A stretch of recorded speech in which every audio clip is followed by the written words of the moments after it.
అంగన్వాడీ కార్యకర్తలు ఇక్కడ కమిషనర్ కార్యాలయాన్ని ముట్టడిస్తున్నారు. వీళ్ళంతా వాళ్ళ సమస్యలను చెప్పుకోవడానికి వచ్చారు. ముఖ్యమంత్రి సీఎం అస్సలు పట్టించుకోవడం లేదని వీళ్ళు ఆరోపిస్తున్నారు. అయితే అసలు వీళ్ళ సమస్య ఏంటి అనేది మనం తెలుసుకుందాం. ఏంటమ్మా మీ సమస్య ఏంటి? ఎందుకు వచ్చి ఇక్కడ కమిషనరేట్ కార్యాలయాన్ని ముట్టడి చేస్తున్నారు? అంగన్వాడీ టీచర్లు హెల్పర్లు మేమందరం కూడా గత 48 సంవత్సరాల నుండి పనిచేస్తున్నాం. చాలా కష్టపడుతున్నాం. పేద ప్రజలకు సేవలు అందిస్తున్నాం. ఈ ఎన్నికల కంటే ముందు కూడా 24 రోజులు మా సమస్యల కోసం మేము సమ్మె చేశాం.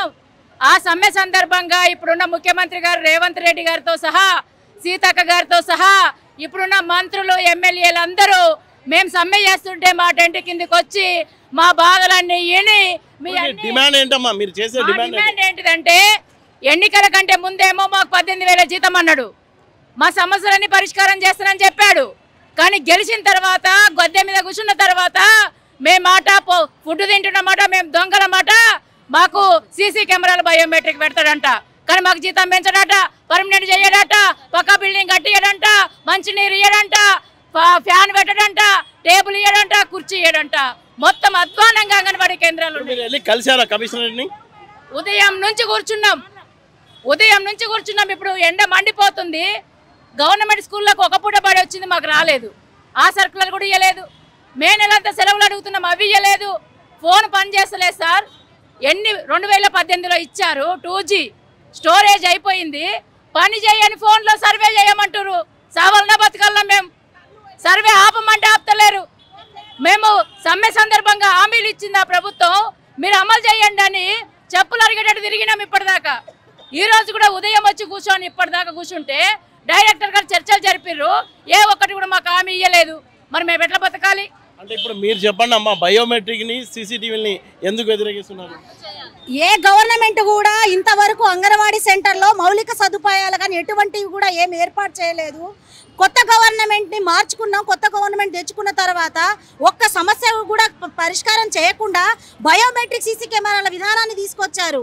ఎందుకంటే ఈరోజు పల్లెటూర్లలో కనీసం మౌలిక సదుపాయాలు లేకపోవడం వల్ల పిల్లల్ని 9 గంటలకు పంపిస్తూ ఉన్నారు.